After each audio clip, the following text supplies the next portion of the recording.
तो हेलो मेरे प्यारे बच्चों, कैसे हो आप सब। आई होप कि आप बढ़िया होंगे, अच्छे होंगे, मस्त होंगे। तो आज मैं आपको बताने वाला हूँ घन से संबंधित कुछ ऐसे सूत्र जो पेपर में इम्पोर्टेंट रूप से पूछे जाते हैं। किससे संबंधित? घन। ये आप ड्राइंग देख सकते हैं, ये घन का ड्राइंग बनी हुई है, आप देख सकते हैं, इससे समझ सकते हैं। तो चलिए बिना वक्त गवाए वीडियो को शुरू करते हैं, स्टार्ट करते हैं। सबसे पहले आता है घन का संपूर्ण पृष्ठीय क्षेत्रफल। घन का संपूर्ण पृष्ठीय क्षेत्रफल, घन का संपूर्ण, ये पूरा संपूर्ण पृष्ठ का, ये जो नीचे का, इसके नीचे का पृष्ठ मतलब नीचे, ये वाले पृष्ठ, ये जो ऐसे हैं, पृष्ठ का क्षेत्रफल कितना होता है? 6a²। कितना? 6a²। ठीक है। फिर आता है घन का वक्र पृष्ठीय क्षेत्रफल। घन का वक्र पृष्ठीय क्षेत्रफल, घन का वक्र पृष्ठीय क्षेत्रफल कितना होता है? 4a²। फिर घन का आयतन, घन का आयतन, इसके बीच का आयतन, इधर चारों साइड के कितने होते? a3। फिर भुजा की लंबाई, घन की भुजा की लंबाई a, इसको क्या बोलते हैं? 3√, आयतन क्या? 3√, आयतन। ठीक है। फिर घन के विकर्ण की लंबाई a√3। क्या? a√3। फिर आता है घन की भुजा की लंबाई a, विकर्ण की लंबाई बटे, क्या? विकर्ण की लंबाई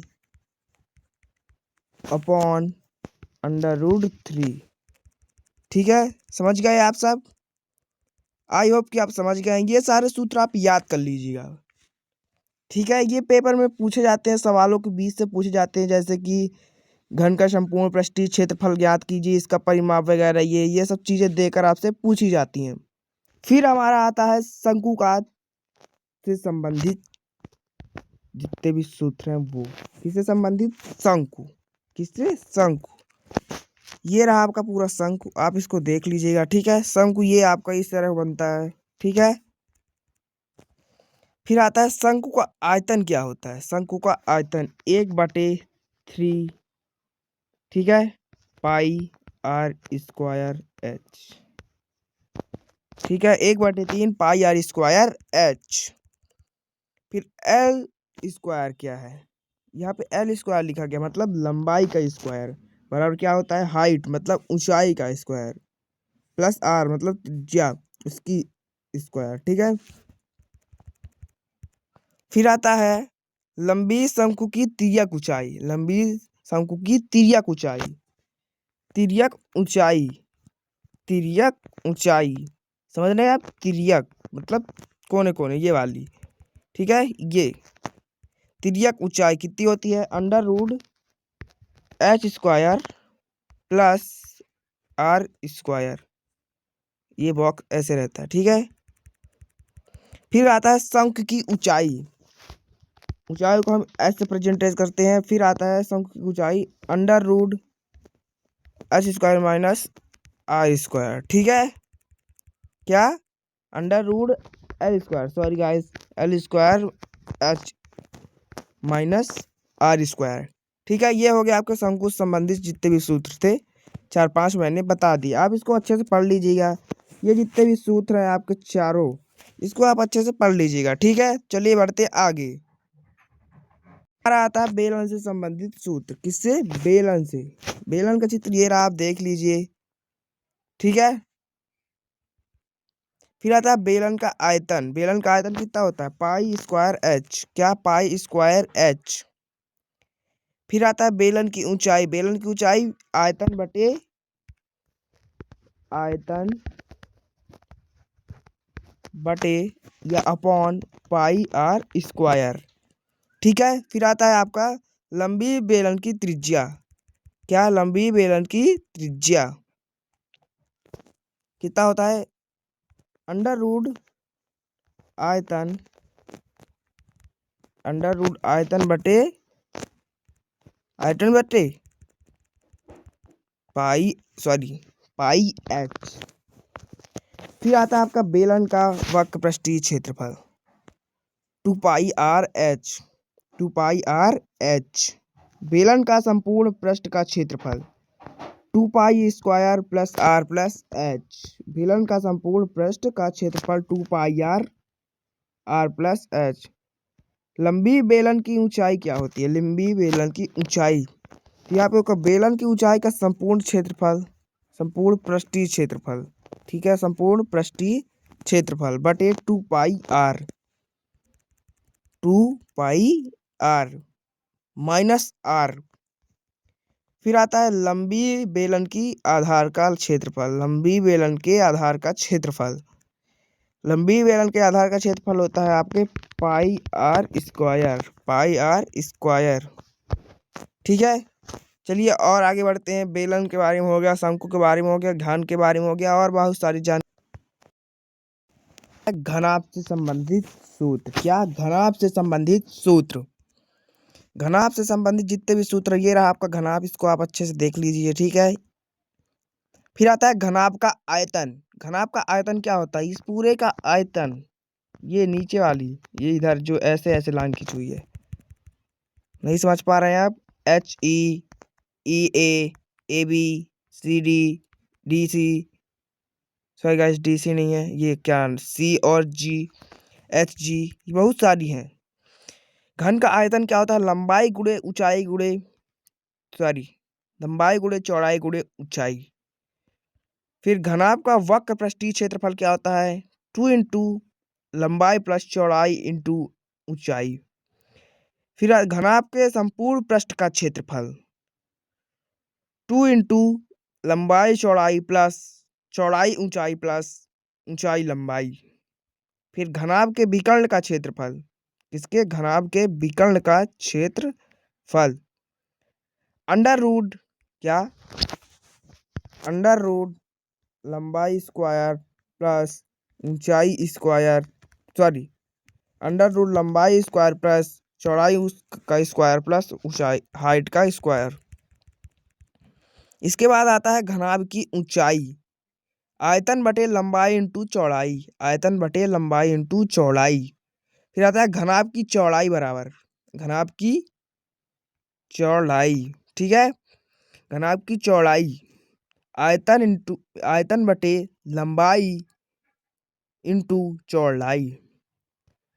कमरे की दीवारों का क्षेत्रफल, कमरे की दीवारों का क्षेत्रफल, मान लीजिए ये जैसा एक कमरा बन गया, ठीक है, एक मिनट, ये एक कमरा बना, इसकी जो ये दीवार मैंने खींची, इसका क्षेत्रफल, इसका क्षेत्रफल कितना हो सकता है? 2 इंटू लंबाई प्लस चौड़ाई इंटू ऊंचाई, ठीक है। ढक्कन रहित टंकी का क्षेत्रफल, ढक्कन रहित टंकी का क्षेत्रफल। टंकी आपने देखी है, कुछ इस प्रकार से होती है, ढक्कन लगा हुआ होता है ऊपर इस प्रकार से। बेलन के आकार का, बेलन आपने देखा, पिछले ही मैंने दिखाया भी, बेलन के आकार का, तो इसका सूत्र क्या होता है? 2 height plus, sorry, 2 height into लंबाई प्लस चौड़ाई प्लस लंबाई इंटू चौड़ाई। तो ये रहे सारे आपसे घन के संबंधित सूत्र, इसको आप पढ़ लीजिएगा, ठीक है। ये घन रहा आपका, ये घन के संबंधित जितने भी सूत्र है आपके सारे के सारे सूत्र मैंने बता दिए, आप इसको पढ़ लीजिएगा। ये पेपर में इसी प्रकार से पूछा जाता है कि इसकी ऊंचाई ज्ञात कीजिए, इसकी लंबाई ज्ञात कीजिए, इसकी चौड़ाई ज्ञात कीजिए, बाकी यही सारी चीजें इसकी पूछी जाती हैं। आता है विषम बाहु त्रिभुज से संबंधित सूत्र। क्या? विषम बाहु त्रिभुज से संबंधित सूत्र। ये रहा हमारा विषम बाहु त्रिभुज ए बी सी, ए बी सी, ठीक है, ए बी सी, विषम बाहु से संबंधित सूत्र। सबसे पहले आता है विषम बाहु त्रिभुज का क्षेत्रफल। विषम बाहु त्रिभुज का क्षेत्रफल मतलब ये तीनों पार्ट का इसका क्षेत्रफल, तीनों का क्षेत्रफल, एक मिनट, तीनों का क्षेत्रफल, ठीक है, तीनों का क्षेत्रफल क्या होता है? ए बराबर अंडर रूट, फिर बड़ा कोष्टक, यस, फिर छोटा कोष्टक एस माइनस ए, फिर होता है एस माइनस बी, यहाँ माइनस बी होना चाहिए, माइनस तो यहाँ बी ये लिखा हुआ है बी आपका। विषम बाहु त्रिभुज का क्षेत्रफल होता है ए बराबर under root S, S minus A, S minus B, S minus C. जहां ये आप जरूर देखिएगा, जहां यस बराबर A plus B plus C बटे 2 अर्ध परिमाप है। ठीक है।